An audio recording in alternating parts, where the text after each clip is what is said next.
Ce soir, c'est la 6e cérémonie, la 6e édition des Profit for Non-Profit Awards. Ça a donc commencé il y a 6 ans, c'était une merveilleuse aventure. On a commencé avec quelques personnes dans la salle sur le sujet de la générosité du don. C'était un sujet qui n'était pas évident il y a encore quelques années. Et puis aujourd'hui, la crise aidant, une génération Y, Z bientôt qui arrive.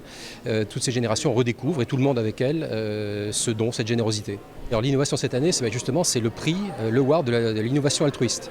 On s'est aperçu avec nos observations que des entreprises, plutôt des start-up d'ailleurs, dirigées par de jeunes entrepreneurs, 25-35 ans, étaient en train de conjuguer, de faire la synthèse entre l'entrepreneuriat et puis la générosité. C'est-à-dire qu'ils créent des entreprises qui, dans leur statut, ont pour objectif de distribuer une partie du chiffre d'affaires ou une partie du bénéfice à des associations ou des projets sociaux. Et c'est plus de la finance altruiste, c'est de l'économie altruiste. C'est ça qui est magnifique, c'est qu'on est parti de quelque chose qui était opportuniste, c'est-à-dire qu'il y a 30 ans, les taux étaient à 15%, donc c'était facile de partager la moitié de ce qu'on gagnait. Aujourd'hui, les taux sont à 0, voire négatifs.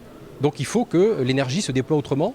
Et la solution, les entrepreneurs, c'est eux qui l'ont. C'est-à-dire qu'on n'a plus besoin de capitalistes, on a besoin d'entrepreneurs aujourd'hui. Et d'entrepreneurs qui soient altruistes. On s'est aperçu depuis 5 ans, et notamment depuis l'année dernière, que de jeunes entrepreneurs, des start-up, se créaient avec le but de partager, c'est quasiment statutaire, de partager une partie de leur chiffre d'affaires, une partie de leurs bénéfices au profit d'associations ou de projets sociaux. Ce soir, on a beaucoup de jeunes entrepreneurs, beaucoup de filles d'ailleurs. Plus de 50% des inscrites sont des filles. Parfois, on avait tendance à montrer du doigt la finance comme étant un réservoir plutôt masculin. Donc c'est plus le cas avec cette économie altruiste.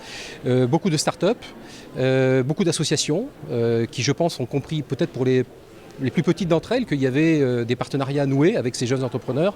On a 50 associations de très grandes renom ou des plus petites, et puis des porteurs de projets, donc des jeunes qui ont envie de se mettre en accord entre ce qu'ils ont dans la tête, dans le cœur, et puis leur parcours personnel, professionnel.